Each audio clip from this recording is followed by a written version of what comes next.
तो well mostly जो सारे पॉडकास्ट होते हैं उसमें यूजुअली ज्यादा फेमस पर्सनालिटी की बातें ज्यादा होती है, फेमस लोगों की साथ बातें होती है।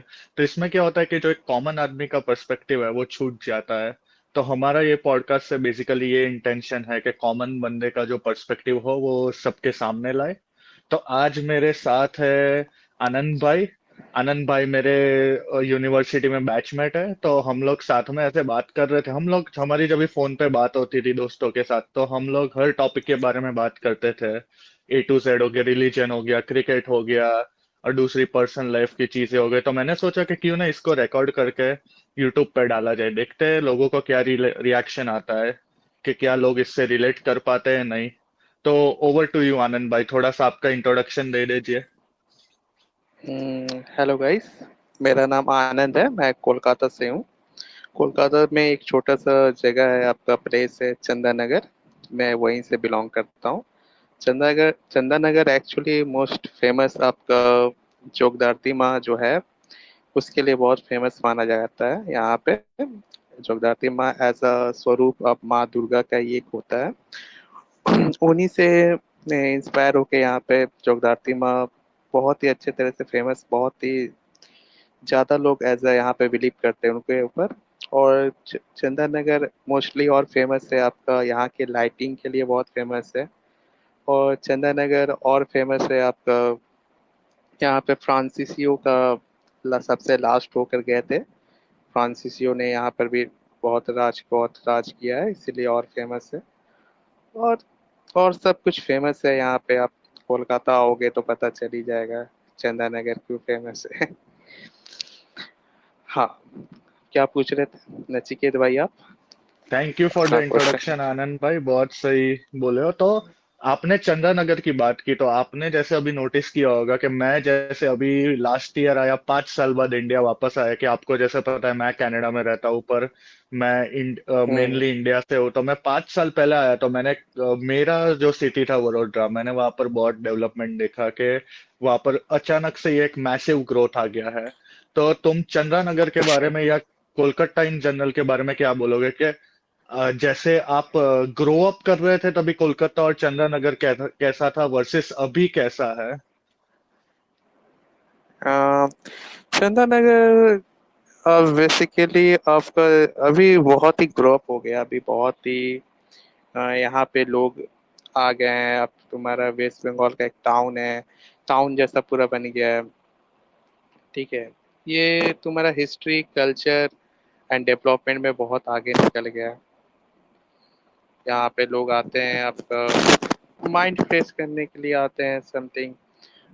चंदन नगर एक स्टैंड बोल के एक छोटा सा प्लेस है, वहाँ पे कपल्स आते हैं रहते हैं। ठीक है।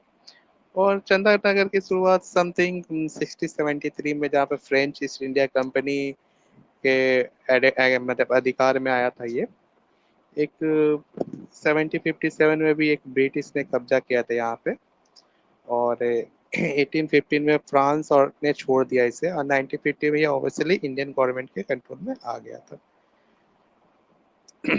और यहाँ पे फेमस आपका चंदन नगर स्टैंड बोल के, ये हुगली रिवर के किनारे पे एक प्लेस है, बहुत ही अच्छा। यहाँ पे तुम इवनिंग को व्यू जाओगे ना भाई, तो बहुत ही लाइटिंग्स वगैरह आपको बहुत अट्रैक्ट करेगी।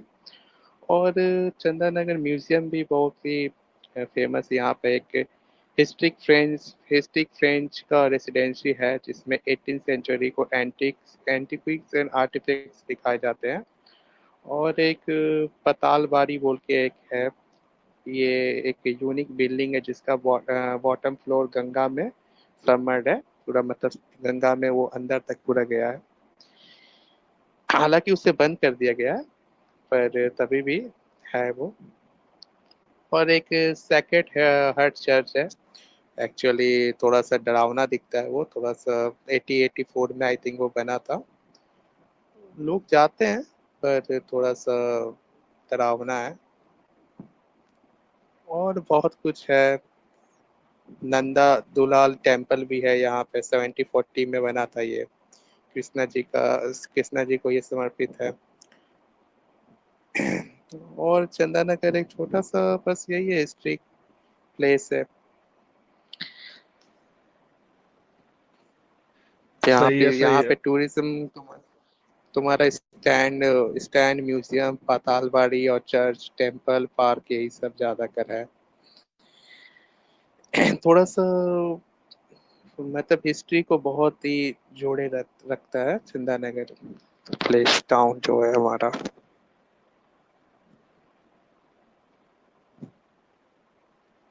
अच्छा, और क्या सही है। जानना। काफी अच्छी इंफॉर्मेशन बताए आप आनंद जी। तो जैसे चंद्रनगर है, तो उसमें आपने बोला कि फ्रेंच रूलर्स काफी टाइम रहे थे।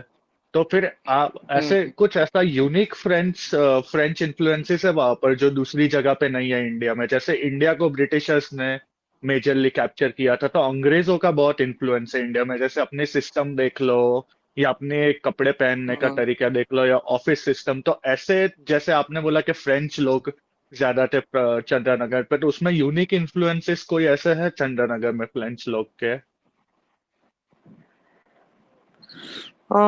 ऐसे यूनिक तो मेरे मुझे अभी कुछ ऐसा याद नहीं आ रहा है। पर जहाँ तक मुझे पता था कि यहाँ पे इंडो फ्रेंच स्टाइल की बिल्डिंग्स बने हुए हैं, चर्च है, मॉन्यूमेंट्स है, जो बहुत ही यूनिक करते हैं यहाँ पे। और एक रोमन कैथोलिक चर्च है, ठीक है। और और क्या है, फ्रेंच और बंगाली कल्चर का एक यूनिक मेल है यहाँ पे। तुम्हें मिलेगा क्यूजीन मिलेगा, फ्रेंच इन्फ्लुएंस मिलेगा, डिजर्ट वगैरह बेकरी आइटम्स वगैरह मिलेंगे। लैंग्वेज लेगेसी, पहले यहाँ फ्रेंच लैंग्वेज काफ़ी कॉमन थी। आज धीरे धीरे लोग मतलब थोड़ा कुछ पुराने बातें फ्रेंच की बातें वगैरह धीरे धीरे लोग भूलते गए हैं। नॉर्मल सा बात है कि एक टाइम आने पे लोग भूल जाते हैं। और इसे मतलब चंदननगर को एज अ वेस्ट बंगाल कोलकाता का मिनी फ्रांस इन बंगाल भी मतलब कहा जाता था एक टाइम में।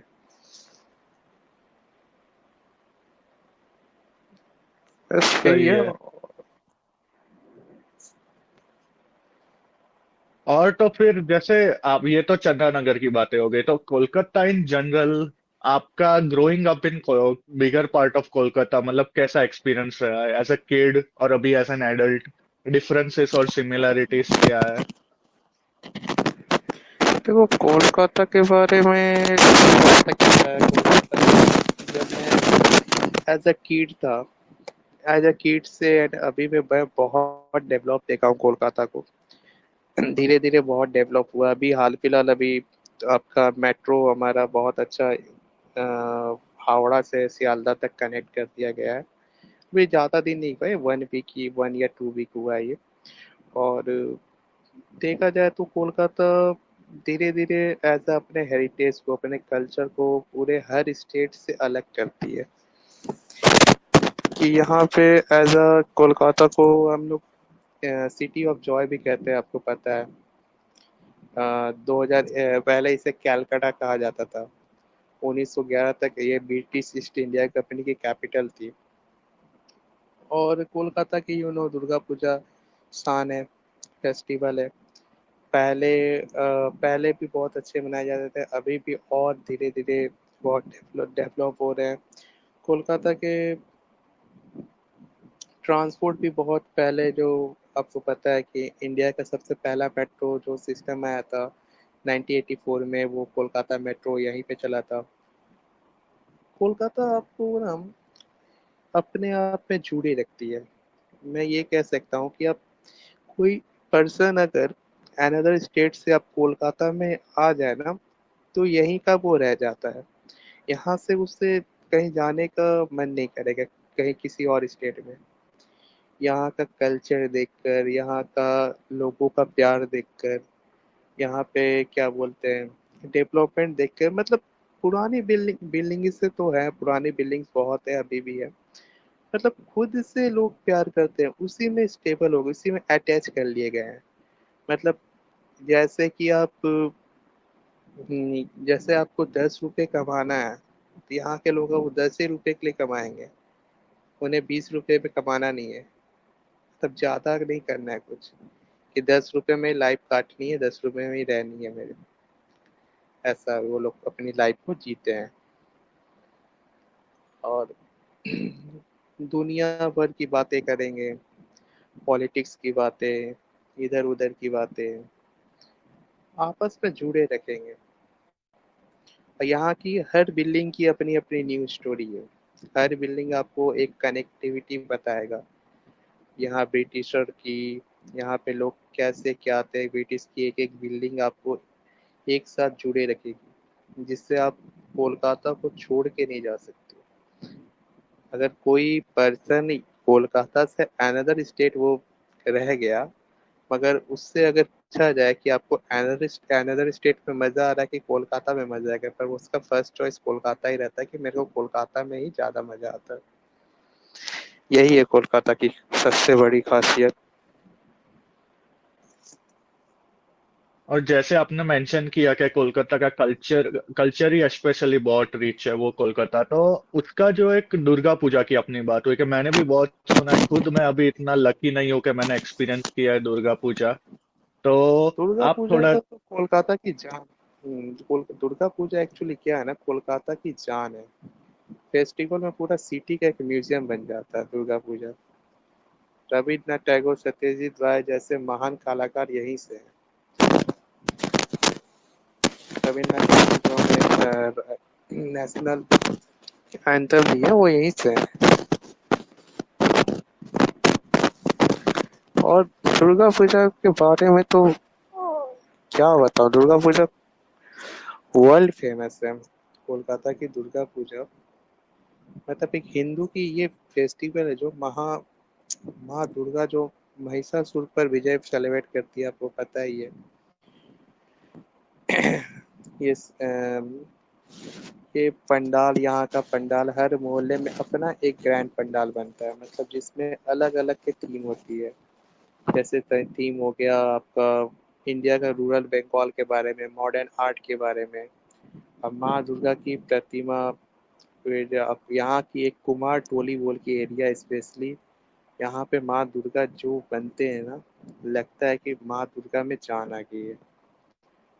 ठीक है। और लाइटिंग यहाँ, मैं जिस जगह से रहता हूँ यहाँ पे ज़्यादा लाइटिंग यहीं से जाती है। चंदा नगर की लाइट यहाँ पे वर्ल्ड फेमस है, जो हर पंडाल और हर स्ट्रीट में गैलरी बना देते हैं। और पुष्पांजलि और धुनुचिड़ नाच तो वो ग्रुप डांस जो होता है वो अलग ही होता है।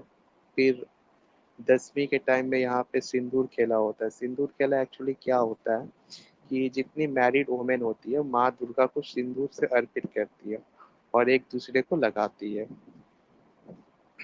यहाँ पे ये सिर्फ एक रिलीजियस नहीं है, फेस्टिवल नहीं है, बल्कि एक आर्ट, कल्चर और कम्युनिटी सेलिब्रेशन है। लोकल और इंटरनेशनल टूरिस्ट स्पेशली कोलकाता आते हैं इस टाइम, ओनली दुर्गा पूजा के टाइम। और 2021 में तो यूनेस्को ने भी दुर्गा पूजा को कोलकाता में integrable cultural heritage of humanity का डिक्लेयर किया है। माँ दुर्गा को ना एक्चुअली हम लोग बंगाली लोग क्या होते हैं, daughter returning to her maternal home मतलब माना जाता है। जैसे कि इसी वजह से दुर्गा पूजा एक फैमिली रियूनियन हैप्पीनेस फेस्टिवल भी है।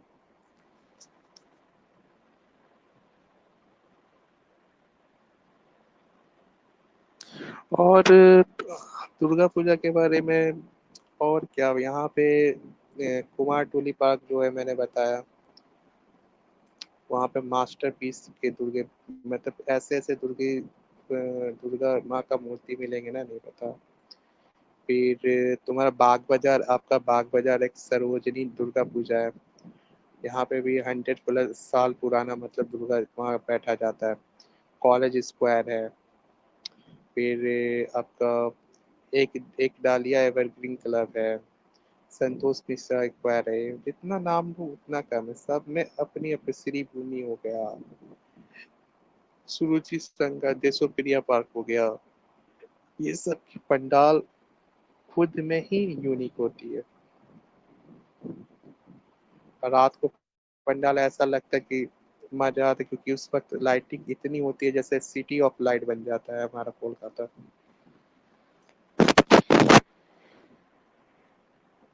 यही है। और जैसे माँ दुर्गा के पीछे की स्टोरी है, जैसे इन जनरल मुझे ये स्टोरी पता है कि महिषासुर नाम का जो राक्षस था, वो क्या कहते हैं कि वो इतना पावरफुल था कि कोई देव असुर उसको हरा नहीं सकते थे। तो फिर ऐसा ही कोई हरा सकता था जो शिवजी का त्रिशूल और विष्णु भगवान का सुदर्शन चक्र एक साथ उठा सके, पर ऐसा कोई देव या कोई भगवान नहीं था। पर फिर माता पार्वती ने दुर्गा स्वरूप लिया और फिर क्या कहता है कि त्रिशूल और सुदर्शन चक्र दोनों धारण किया और महिषासुर का वध किया। ऐसा मुझे स्टोरी पता है मेरी अंडरस्टैंडिंग से, पर आपके हाँ अकॉर्डिंग माँ हाँ, दुर्गा की क्या स्टोरी है? मेरे अकॉर्डिंग भी यही है कि महिषासुर था जो एक असुर था, वो आधा मानव और आधा भूखायल के रूप में था, ठीक है। उससे कहीं मतलब तपस्या पे ब्रह्मा जी के वरदान ले लिया था कि ना ही कोई देवता ना ही उसे कोई पुरुष ना मार सके। इस वरदान के बाद वो महिषासुर ने इंद्रलोक पे कब्जा करने के लिए वो और देवताओं को हरा दिया था। फिर देवता महिषासुर के परेशान होकर ब्रह्मा विष्णु और महेश के पास गए थे, मुझे जहाँ तक पता है। तीनों ने अपने मतलब तेजस मतलब डिवाइन एनर्जी से एक अद्भुत रूप का जन्म दिया, और ये रूप ही जो थी वो माँ दुर्गा थी। 10 बहू वाली जो थी शिव, जिसमें शिव जी ने त्रिशूल दिया था, विष्णु ने चक्र दिया था, वरुण ने शंख दिया था, वायु ने धनुष दिया था और इंद्र ने वज्र दिया था।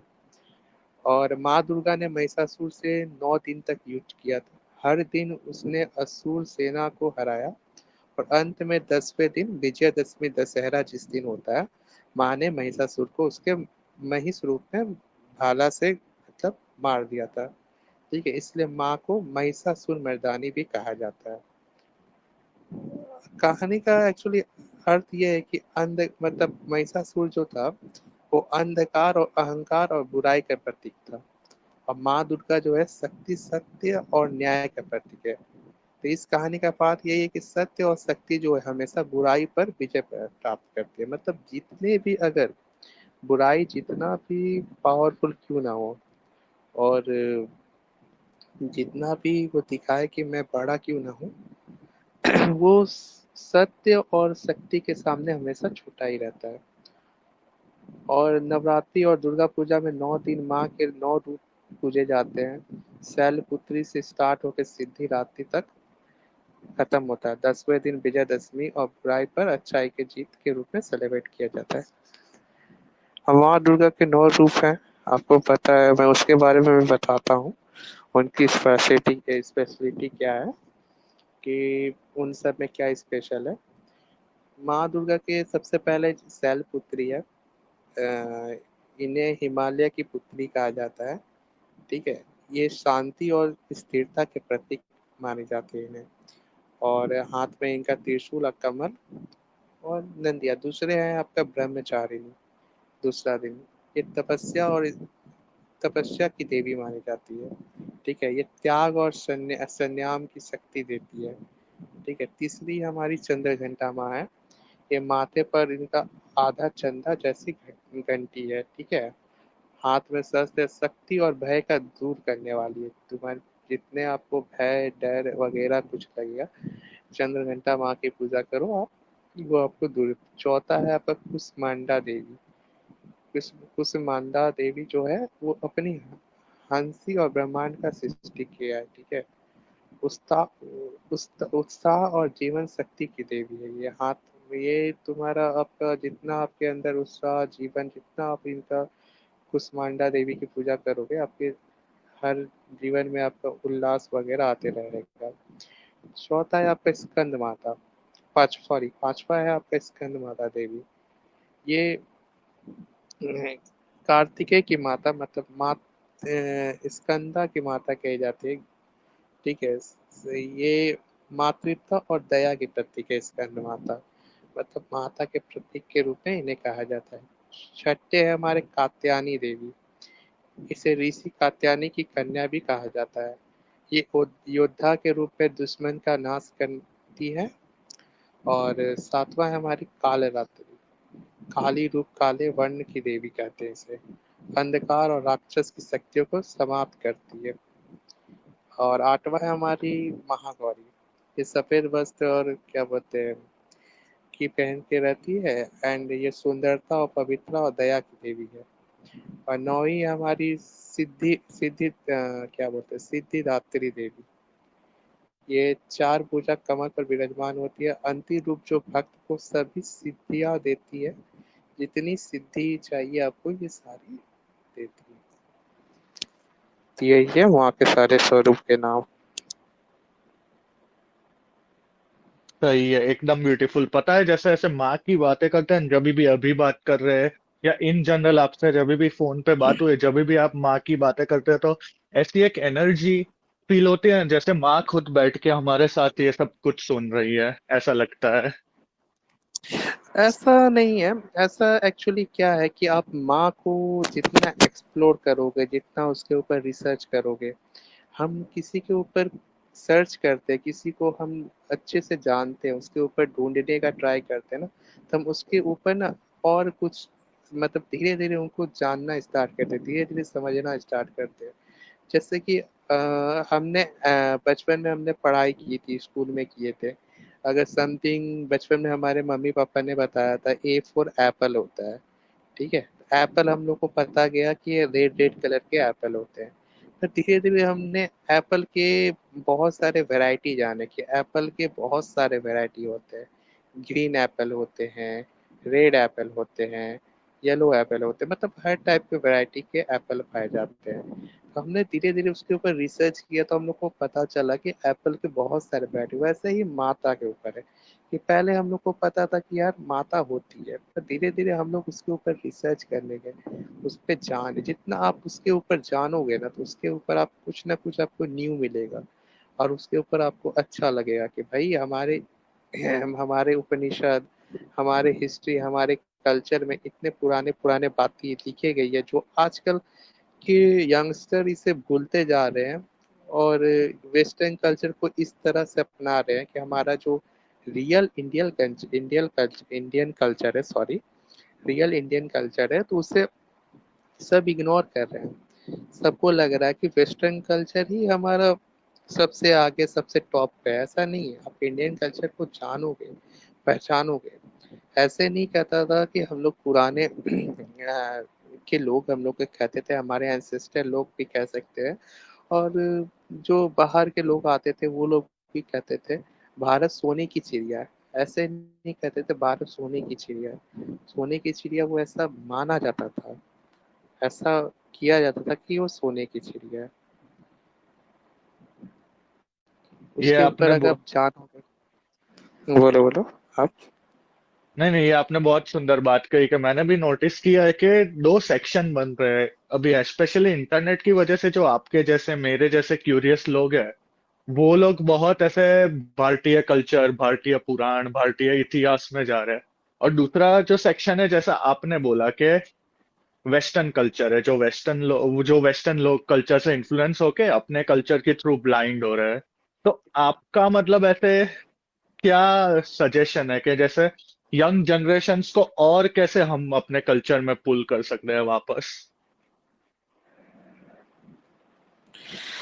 हाँ, यंग जनरेशन को हम कैसे पुश कर सके अपने जनरेशन में, ये क्वेश्चन है। देखो, सबसे पहले ना, यंग जनरेशन को अगर पुश करना है तो पहले उनकी फैमिली को इंडियन कल्चर में आना पड़ेगा। अगर फैमिली अगर इंडियन कल्चर को नहीं एक्सेप्ट करेगी, तो यंग जनरेशन एक्सेप्ट नहीं कर पाएगी। क्योंकि हम लोग जो भी सीखते हैं, फैमिली से ही सीखते हैं। अगर जहाँ कल्चर को अपना, जैसे कि दुर्गा पूजा हो गया, दिवाली हो गया, गणेश चतुर्थी हो गया हमारा, तो ये सब पे जितने यूथ एक्टिविटी होती है, सोशल मीडिया हो गया, फेस्टिवल या समथिंग, आप इसके ऊपर पार्टिसिपेट कीजिए, इसके ऊपर जानिए। जैसे ट्रेडिशन हम लोग का आर्ट्स हो गया, म्यूजिक हो गया, इसके ऊपर आप डांस हो गया, इस सब में आप पार्टिसिपेट कीजिए। योगा हो गया, आयुर्वेद हो गया, मेडिटेशन हो गया, इंडियन क्लासिकल म्यूजिक हो गया। आप फैमिली को इसके ऊपर अपने यंगस्टर को भेजना चाहिए, अपने अच्छे से जानना चाहिए कि हमारे क्या कल्चर है, उसको एज एक्सेप्ट करना चाहिए। एक्सेप्ट नहीं कर सकते, मतलब थोड़े उसके बारे में आप पहचानिए कि क्या कल्चर कल्चर है हमारा, क्योंकि एज अ दर्जा हमारी इतनी यंगस्टर है, उनको एज अ लेडी को या एज अ गर्ल को जो भी उन्हें देवी की दर्जा पूजा जाता था। क्यों पूछा जाता था? क्यों पूजा जाता था? क्योंकि हमारे एंसेस्टर लोग जो हैं उन्हें इसी नज़र से देखा गया है कि आप भारत देश में पैदा हुए, तो भारत देश में पैदा हुए तो भारत की अगर आप बेटी हुए, भारत की अगर आप डॉटर हुए तो एज अ देवी हुए। हम लोग रिलीजन नहीं देखते हैं कि तुम मुस्लिम हो, तुम हिंदू हो, तो हम लोग सिर्फ हिंदू की बेटी हुई तो हम लोग तुम्हें देवी के दर्जा देंगे, मुस्लिम की बेटी उसे नहीं देंगे। नहीं है, हमारा भारत देश हमें यही सिखाते आया है कि हिंदू, मुस्लिम, सिख, ईसाई जो भी है, जिसकी भी बेटी है, हमें सबकी एज अ देवी की पॉइंट ऑफ व्यू रखना चाहिए। और यही करता है हमारा देश। पर क्या है कि आजकल यंगस्टर वेस्टर्न कल्चर में इतना आ गए हैं क्योंकि उन्हें लग रहा है कि ये फ्रीडम है। एक्चुअल में ये फ्रीडम नहीं है। अगर वेस्टर्न कल्चर को आप अपनाओ, मैं मना नहीं करूंगा, पर इंडियन इंडियन कल्चर से आप दूर मत जाओ। क्योंकि इंडियन कल्चर आपको जो देगा ना, जो आप उससे सीखोगे, मैं 100% गारंटी देता हूँ वो आपको वेस्टर्न कल्चर कभी नहीं सिखा सकता। हाँ, वो तो मैं 100% अग्री करता हूँ, क्योंकि मैं आया था कनाडा 2017। उसके पहले मैं इतना, मेरी फैमिली बहुत रिलीजियस थी, मैं इतना रिलीजियस नहीं था, तो मुझे भी वही लगता था जैसे अपने आजकल के यूथ को ऐसे मिसअंडरस्टैंडिंग है कि वेस्टर्न कल्चर बहुत फ्रीडम है, ये वो। कि हाँ, तुमको इंडियन कल्चर में, अपने भारतीय कल्चर में मिलेगा कि फैमिली बोलेगी ऐसे ही करना है, वैसे ही करना है। पर और लोगों को लगेगा हाँ, वेस्ट में एक फ्रीडम है। पर मैं 8 साल कनाडा में रहा हूँ ना, तो मैंने नोटिस किया है कि कभी कभी सालों तक सगे भाई बहन नहीं मिलते, सगे माँ बाप को बच्चे नहीं मिलते। इट्स लाइक यहाँ पर जो फ्रीडम बेची जाती है ना, फ्रीडम एक प्राइस के साथ आती है, कि फ्रीडम के साथ आप लोनली भी बहुत फील करते हो। मैंने नोटिस किया है यहाँ पर कि जैसे इंडिया में तो हो गया कि अपना कल्चर है, तो दिवाली है सब मिल लिए, होली है सब मिल गए, दुर्गा पूजा के वक्त सब मिल गए।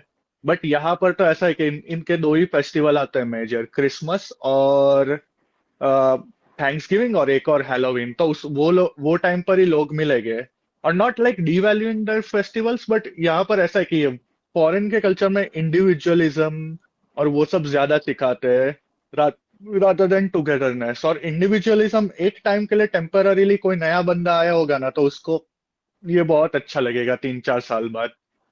बट फिर आगे एक पॉइंट वैसा आ गया कि नहीं नहीं, जो अपना पुराना इंडियन कल्चर था, भारतीय कल्चर था, एकता का, वो ज्यादा मतलब बेटर लगता है। मतलब मैंने ऐसा नोटिस किया है खुद के एक्सपीरियंस में।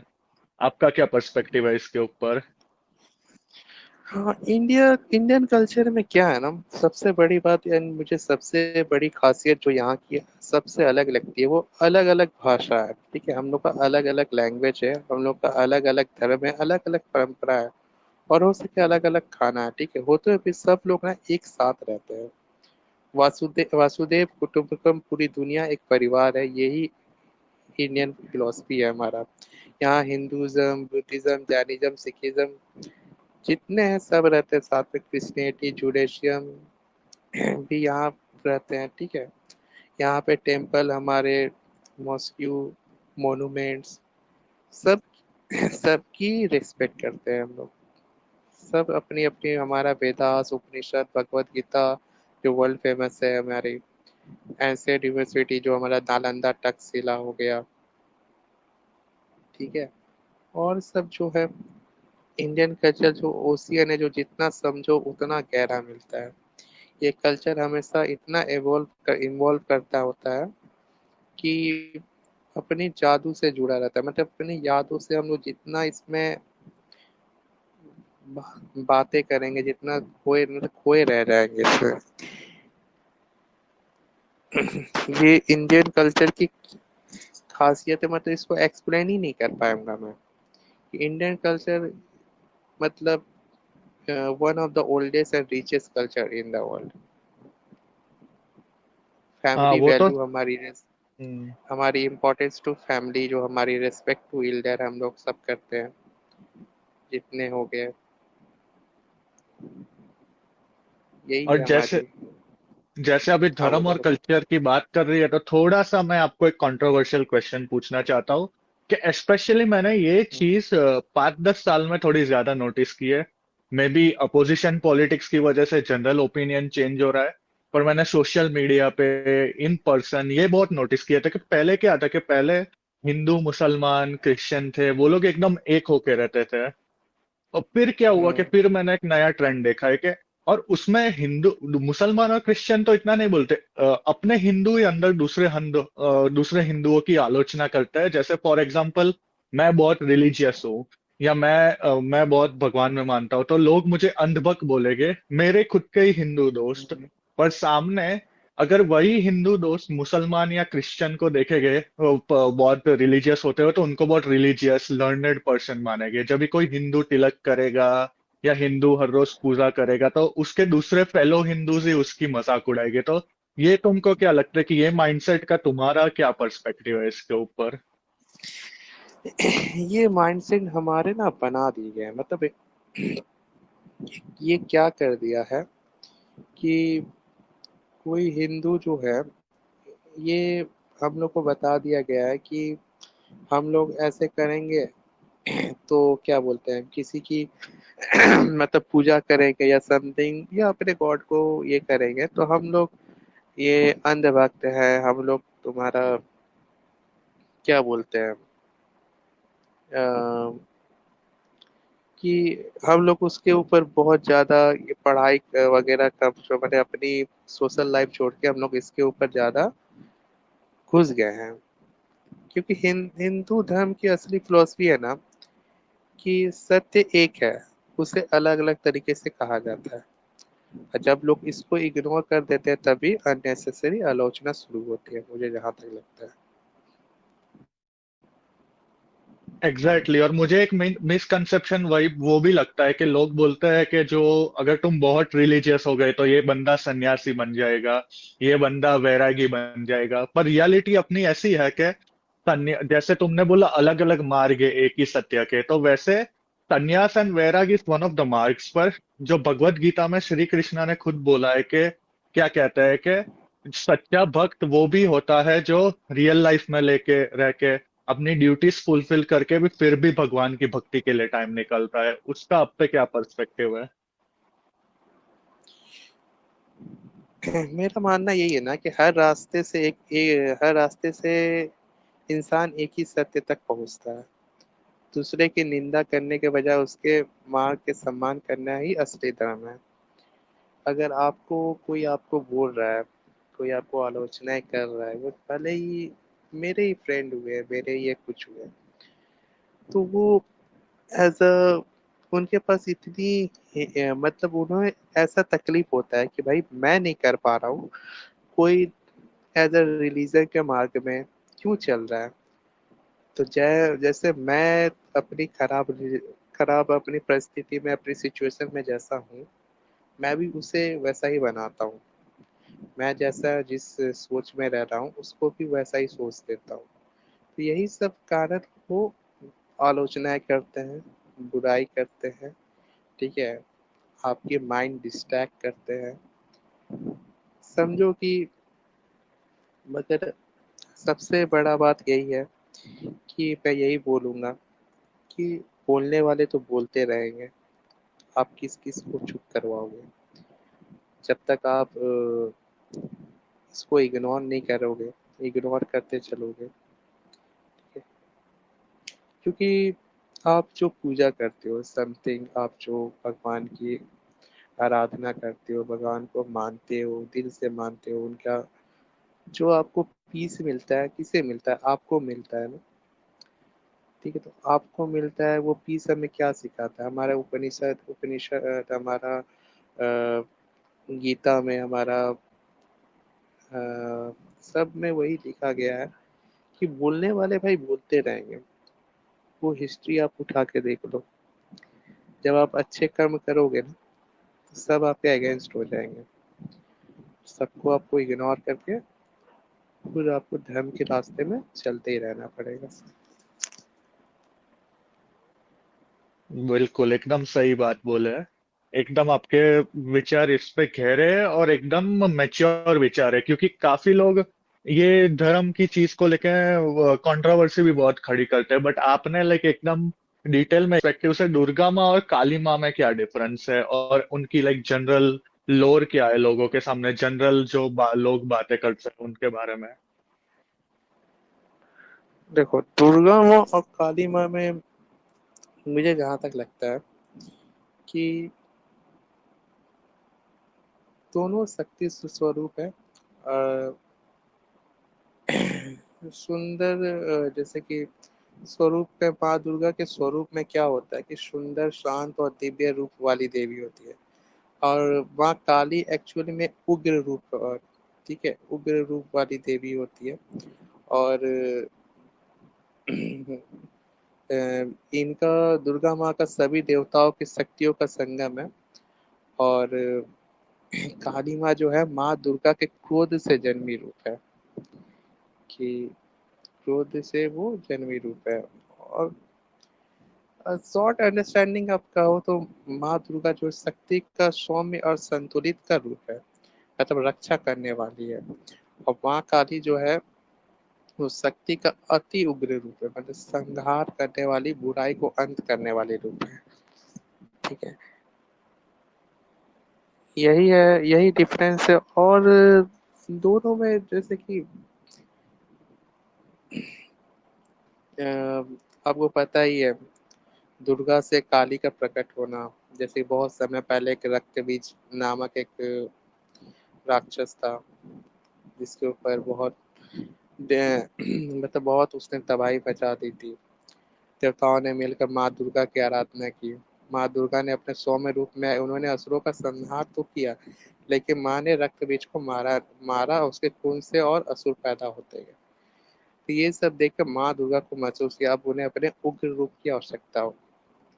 तभी उनके, मतलब तेज प्रकाश से एक उग्र रूप माँ की प्रकट हुई, वही थी माँ काली।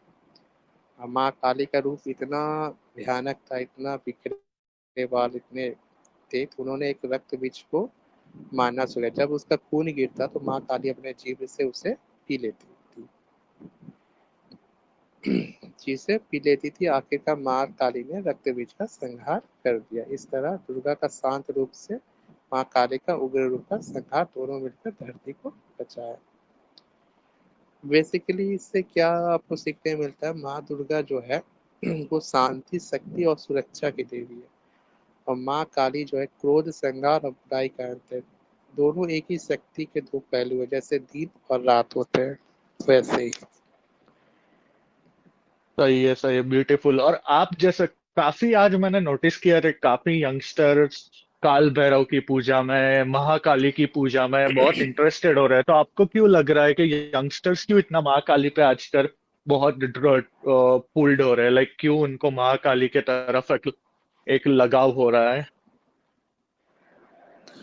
माँ काली की तरफ लगाव एक्चुअली में इसलिए हो रहा है कि यंगस्टर को, जो यहाँ पे कोलकाता में माँ काली को बहुत जागृत देवी के रूप में माना गया, कि माँ काली आपके सामने, मतलब जल्दी आप उन्हें मनाओगे, उनसे अपने दुख व्यक्त करोगे, तो बहुत जल्दी सुन लेती है और बहुत जल्दी उस दुख का निवारण कर लेती है।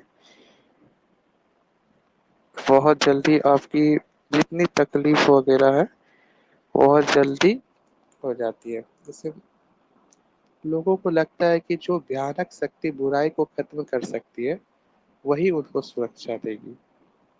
इसी वजह से लोग नेचुरली अट्रैक्ट होते हैं उनकी प्रोटेक्शन और सिक्योरिटी की एनर्जी की तरफ।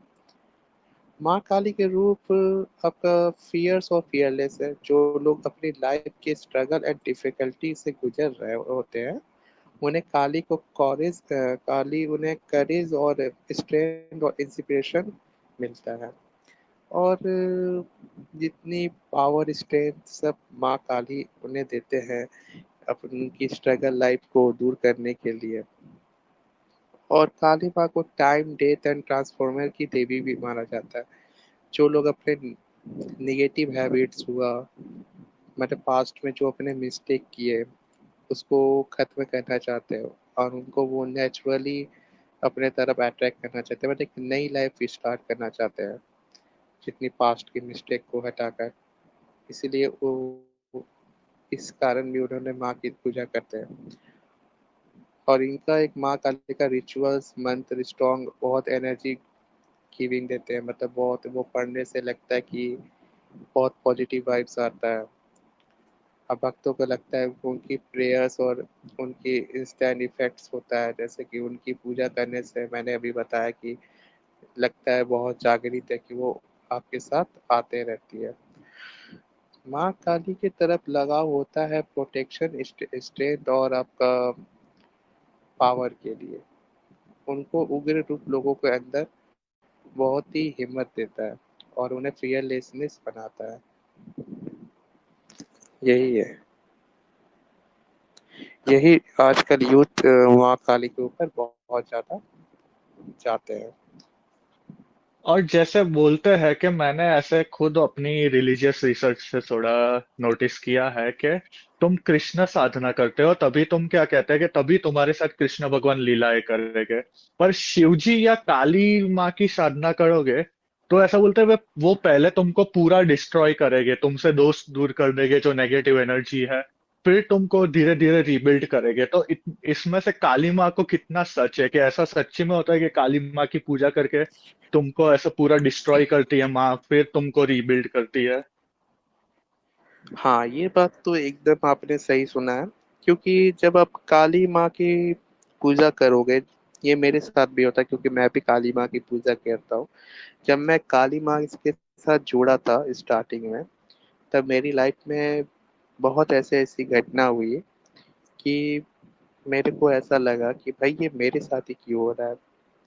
फैमिली मेरे अगेंस्ट आ जाती थी, फ्रेंड्स नहीं रहते थे मेरे मेरे फ्रेंड्स धीरे धीरे बहुत सारे फ्रेंड्स मेरे हटने लगे। गर्लफ्रेंड ने ब्रेकअप कर दिया मेरे साथ। एंड बहुत कुछ हुआ लाइफ में, बहुत ऐसा फेस देखा मैंने, मतलब जिन जो जो मेरे मुझे लगता था कि ये मेरे अपने हैं, उन्होंने ही पीठ पीछे वार किया एंड और पीछे हट गए। धीरे धीरे मतलब मैं ऐसा टूटता गया था कि मुझे लग रहा था कि कुछ है ही नहीं, कुछ होगा ही नहीं। पर एक बिलीव था मैं काली माँ के ऊपर कि जो करेगी मेरी काली माँ सब अच्छा ही करेगी। तो मैं उनके ऊपर धीरे धीरे जुड़ता गया, धीरे धीरे अच्छे से जितना जुड़ा, जितना उन्हें समझा, अपने सारी सारी प्रॉब्लम उन्हें बताई। तो एक टाइम पे काली माँ आपको तोड़ती है, आपकी बहुत परीक्षा लेती है। अगर आप वो परीक्षा में पास हो गए, अगर उनका आपका हर स्ट्रगल, हर लाइफ के फेस में आप जीत गए, तो आज मुझे ऐसा फील होता है कि मैं जब उनकी पूजा करता हूँ, जब मैं उनके मंत्र पढ़ता हूँ, तो ऐसा फील होता है कि माँ मेरे साथ ही है। और एक अलग सी एनर्जी, एक अलग सी पॉजिटिव वाइब्स आती है कि लाइफ में कुछ भी हो जाए, कोई रहे या ना रहे, पर माँ मेरे साथ रहेगी तो मैं सब कुछ अचीवमेंट कर लूँगा, मतलब सारे कुछ को जीत लूँगा। मतलब एक आपको अलग ही एनर्जी पॉजिटिव आएगी। कोई आपके साथ नेगेटिव भी बोलेगा, नेगेटिव भी करेगा, तो आपको उसका इफेक्ट ही नहीं पड़ेगा। आप अलग ही पॉजिटिव वाइब्स में चलोगे।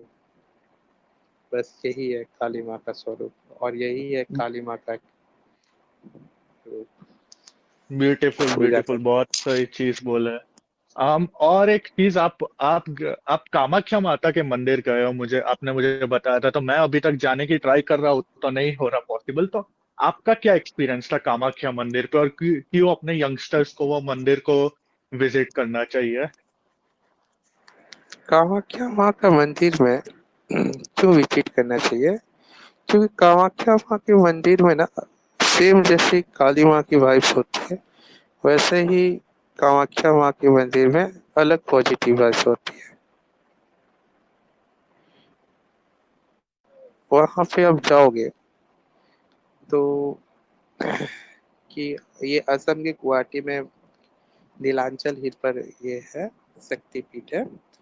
और ये हिंदू माइथोलॉजी के अनुसार यहाँ पे कहा जाता है कि जो देवी सती देवी जो थी उनका जो शरीर का योनि जो कहते हैं हम लोग वोम कहते हैं, वो हिस्सा यहाँ पे गिरा था। इसलिए कामाख्या माँ को फर्टिलिटी और क्रिएटेशन की देवी भी कहते हैं। कामाख्या माँ का रूप शक्ति का अद्भुत रूप है।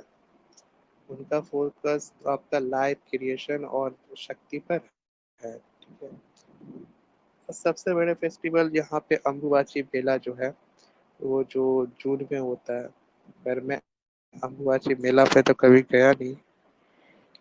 अम्बुबाची मेला पे जाने का तो मेरा भी मन है कि कभी मैं जाऊं। तो ये मेले का ऐसे क्या इम्पोर्टेंस है कि लोग बहुत आते हैं, सेलर्स बहुत आते हैं, डांस होता है, इस पे उसका इम्पोर्टेंस क्या है मेले का, आपके अकॉर्डिंग, आपको जो पता है? अम्बुबाची मेला मुझे जहाँ तक पता है कि यहाँ पे आपका ए, जितने तंत्र वगैरह जो है मतलब कामाख्या माँ के ये क्या बोलते हैं, हर साल जून में माँ कामाख्या का ये होता है। इस समय क्या होता है, सिंबॉलिक मेंस्ट्रुएट होते हैं ना जो गर्ल्स लोग के मंथ में होते हैं तो सेम यहाँ पे माँ का ये जून के टाइम में मेंस्ट्रुएट करती है माँ। और कहते हैं कि यहाँ पे जो झील है पूरा, मतलब जो पानी है पूरा रेड कलर का हो जाता है और कहते हैं कि इस समय माँ जो है फर्टिलिटी से ब्लेसिंग करती है। कपल्स जो है जो यहाँ पे सफलता और संतान के लिए प्राप्ति के लिए आते हैं तो उनका भी ये होता है।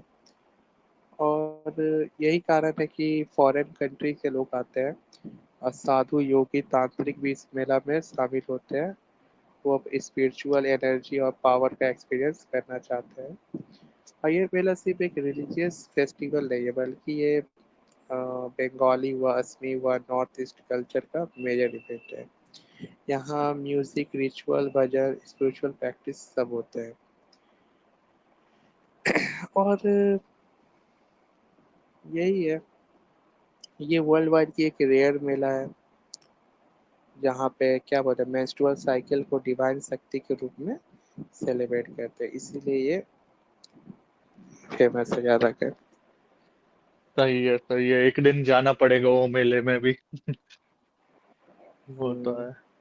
तो और जैसे और टॉपिक्स में मूव ऑन करते हो, क्योंकि धर्म, हिस्ट्री, ये बात है, तो ये तो इतनी डीप में बातें करते रहेंगे कि कभी खत्म ही नहीं होगी। तो एक एक जैसे अब क्रिकेट की बात है। सॉरी, बोलो बोलो। नहीं, मैं आप कुछ बोल रहा बोल हूँ रहे थे? हाँ। हाँ कि अब किसी और दिन पोस्टकास्ट किया जाता है। हाँ, और दिन पूरा ऐसे डिटेल में करेंगे इंडियन हिस्ट्री, इंडियन रिलीजन पे। हाँ। तो तुम जैसे जैसे तो मूव ऑन करते हैं नेक्स्ट टॉपिक पे कि क्रिकेट, तो जैसे आपको पता ही है कि क्रिकेट इंडिया में बहुत फेमस है। पर जैसे मुझे बहुत लोग ने बोला है कि कोलकाता और बंगाल में फुटबॉल ज्यादा फेमस है। तो क्रिकेट तो सिर्फ सौरव गांगुली की वजह से और later on Kolkata night Riders की वजह से फेमस हुआ। तो आपका क्या पर्सपेक्टिव है, ग्रोइंग अप क्रिकेट की क्या इंप्रेशन थी, और अभी क्रिकेट का क्या माहौल है वहां पर तुम्हारे एरिया में? देखो क्रिकेट की फेमस तो कोलकाता में भी है, नो डाउट है। पर यहाँ के लोग ना ज़्यादातर फुटबॉल को बहुत ही ज़्यादा मानते हैं। एक अपना हिस्टोरिकल कल्चर रीजन रहा है फुटबॉल के प्रति कि ब्रिटिशर के तो 19th सेंचुरी में एक्चुअली एक हुआ था कोलकाता का हम लोग का क्लब था मोहन बगान क्लब और ईस्ट बंगाल क्लब। ठीक है, मोहन बंगाल जो नेशनल प्राइड जो 1911 में मोहन बगान ने और ब्रिटिश टीम को हरा दिया था। इसलिए जो हम लोग बोलते हैं ना 1947 में देश आजाद हुआ था, पर हर क्रांतिकारी कुछ न कुछ कर रहे थे जिससे ब्रिटिशर को हराया जा रहा था। 1911 में जितने मोहन बगान के टीम थे उन लोगों के पास जूते तक नहीं थे और ब्रिटिशर के पास वो अच्छे खासे जूते कपड़े वपड़े पहन के आए थे। मोहन बगान के जितने मेंबर्स आए थे उन लोगों के पास ढंग के जूते भी नहीं थे, वो लोग एज अ खाली पाँव खेलने आए थे। और उन्होंने ब्रिटिशर को तब हराया था। और ये बहुत ही फेमस जो है, इस विक्ट्री में नेशनल प्राइड और फ्रीडम स्ट्रगल सिंबल बना दिया था। इसलिए यहाँ पे मोहन बागान का बहुत नाम आ जाता है। और अभी क्लब कल्चर राइवलरी होता है कोलकाता में ईस्ट बंगाल और मोहन बागान के बीच। एक राइवलरी बहुत फेमस है जिसे कोलकाता डर्बी भी कहा जाता है। ये मैचेस स्टेडियम और स्ट्रीट पे मैच एक्साइटमेंट रहता है। कॉलेज और स्कूल में फुटबॉल टूर्नामेंट हर साल होते हैं। ठीक है। और कोलकाता में फुटबॉल की एक लाइफ स्टाइल और आइडेंटिटी बन गया है। यहाँ पे बहुत बड़ा फेमस स्टेडियम भी है फुटबॉल का, सॉल्ट लेक स्टेडियम। और फुटबॉल सिर्फ गेम नहीं, यहाँ एक कल्चर और आइडेंटिफाई एंड फैशन को बन गया है। यहाँ पे हर कहा जाता है कि अगर किसी बंगाली को फुटबॉल में इंटरेस्ट नहीं है, वो बंगाली नहीं है। तो आप ऐसे बोल सकते हो कि football is the heartbeat of Bengal, ऐसा बोल सकते हैं? यस।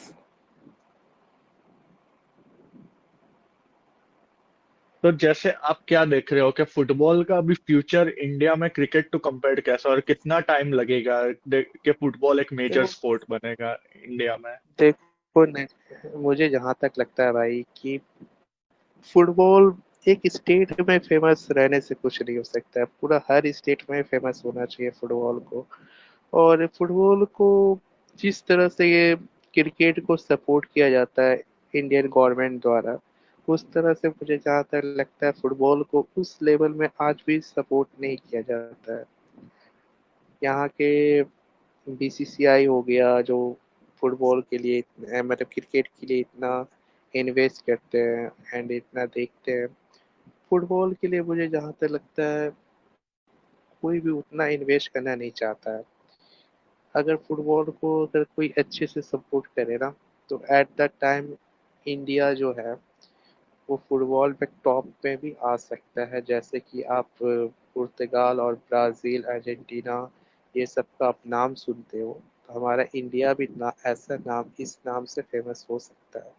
बस हमें उन्हें सपोर्ट करना चाहिए। हमारे जितने फुटबॉल के एवरी प्लेयर, जैसे कि आप नॉर्मल सा बात सुन लो कि आज आप इंडियन क्रिकेट प्लेयर के आप हर लड़के हो गए या हर लड़कियां हो गई, वो इंडियन प्लेयर को पहचान जाते हैं कि हाँ ये इंडियन प्लेयर है। विराट कोहली हो गया, रोहित शर्मा हो गया। वैसे आप फुटबॉल प्लेयर के नाम जानते हो, दो तीन को छोड़कर, कि ये इंडियन फुटबॉल प्लेयर है हमारे। हाँ, इतना नहीं ना पता नाम, जितना क्रिकेट का पता है, वो आपकी सही बात है। हाँ, क्योंकि इन्हें सपोर्ट नहीं मिलता उतना। वैसे वैसे हम लोग सपोर्ट नहीं करते इन्हें। तो जैसे कि जैसे आप मैं सुनील, जैसे कि ज्यादातर नाम सुनते हैं सुनील छेत्री का। यस, पर किसी ने गुरप्रीत सिंह का नाम सुना है? नहीं सुना। संजय मैंने सिंह नाम का नाम बाईचांस सुना? भूटिया का नाम सुना है, पर वो काफी टाइम पहले रिटायर हो गया, आई वो थिंक। वो हाँ, अनिरुद्ध थापा का नाम नहीं सुना है, उदांता सिंह का नाम नहीं सुना है, जे जे लाल फेकुलुआ का नाम नहीं सुना है, सुनील सिंह का नाम नहीं सुना है। ये सब फुटबॉल के प्लेयर है। और बाईचुंग भूटिया जो थे वो हमारे लेजेंडरी थे, वो सिक्किम के थे। ठीक है। यस। आई एम विजयन बीच थे जो केरला के थे।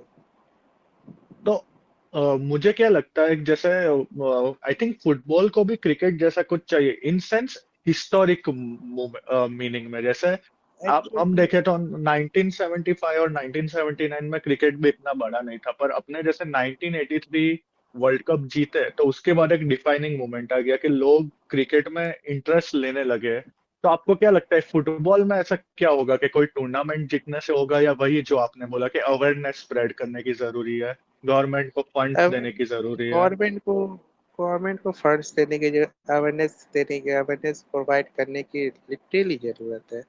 क्योंकि सपोर्ट आप नहीं करोगे ना, कोई एक गेम को आप सपोर्ट नहीं करोगे। क्रिकेट टॉप में है, आप उन्हें सपोर्ट करो, कोई मना नहीं करता है। अभी अंडर 19 का फुटबॉल का इंडिया ने जीत किया है, किसी को पता है? कोई भी? यस, वो बहुत कम लोग को पता है। मुझे तो पता भी नहीं था जब तक मैंने इंस्टाग्राम रील देखी थी कि अपने इतना मतलब इतना खतरनाक डोमिनेशन करके गए और कोई बात भी नहीं करा कि लिटरली सामने वाली टीम को गोल नहीं करने दिया था हमने एक भी मैच में। That is like something else, under 19 हो या टॉप लेवल। टॉप लेवल हो तो यही है कि हमको बस सपोर्ट की जरूरत है। अगर जैसे हम लोग इंडियन क्रिकेट को बहुत अच्छे सपोर्ट करते हैं, हर जगह सोशल सोशल एक्टिविटी से लेकर हर जगह हम उसको प्रोवाइड करते हो, हर हर जगह हम लोग देते हैं, दिखाते हैं, सपोर्ट करते हैं। सेम इंडियन फुटबॉल को भी अगर कोई वैसा सपोर्ट करने मिल जाए ना, इंडियन फुटबॉलर से लेकर इंडियन फुटबॉल के हर टीम मेंबर एंड क्योंकि ये जो इंडियन फुटबॉल के एवरी हर टीम मेंबर है वो सबसे यूनिक है, उन्हें बस सपोर्ट की जरूरत है और कुछ तो नहीं। आप बोलो, आपका क्या कहना है कि ये सिर्फ फुटबॉल की तरफ है या इन जनरल क्रिकेट के सिवाय और इतने स्पोर्ट्स में इंडिया इतना आगे इसीलिए नहीं है क्योंकि गवर्नमेंट फंडिंग्स नहीं देती, और जितना क्रिकेट को डेवलपमेंटल चांसेस मिलते हैं उतने फुटबॉल को या रग्बी को या हाई ये जंप है, ये लॉन्ग जंप, उनको इतना ये हर हाँ अपॉर्चुनिटी नहीं मिलती। हाँ नॉर्मल सा देखो आप, नीरज चोपड़ा जैवलिन का आपने नाम सुना ही होगा, गोल्ड मेडल ला के दिया। हाँ वो तो है। उससे पहले नीरज चोपड़ा को कोई पहचानता था? नहीं बिल्कुल नहीं। पहचानता था। ऐसा क्यों है? ऐसा इसीलिए है क्योंकि हम लोग सपोर्ट नहीं करते फुटबॉल, हर स्पोर्ट्स को हम लोग सपोर्ट उस लेवल का नहीं करते। अगर हम क्योंकि आप थोड़ा सा अब सोचोगे कि हम लोग पॉपुलेशन में अभी नंबर 1 पे आ गए हैं, क्या हम लोग के पास इतने लोग तो नहीं है, इतने लोग तो है हो ही सकते हैं कि भाई वो अच्छे खासे गोल्ड मेडल ला के दे दे ओलंपिक में, या कोई भी पैरा ओलंपिक वगैरह या कुछ भी हो गया, जैसे चाइना करता है, यूएसए करता है, सिंगापुर हो गया, कनाडा हो गया, रसिया हो गया। इन लोग से तो पॉपुलेशन हम लोग की ज़्यादा ही है। हम लोग क्यों गोल्ड मेडल हो गया, सिल्वर मेडल हो गया, इस सब में पीछे रह जाते क्यों? कारण यही है, सपोर्ट। हम लोग को सपोर्ट करने वाला कोई नहीं। गवर्नमेंट एक स्पोर्ट्स को बहुत ज़्यादा सपोर्ट करते हैं, दूसरे को बहुत कम सपोर्ट किया जाता है, और यही कारण है कि हम लोग आज पीछे रहते हैं।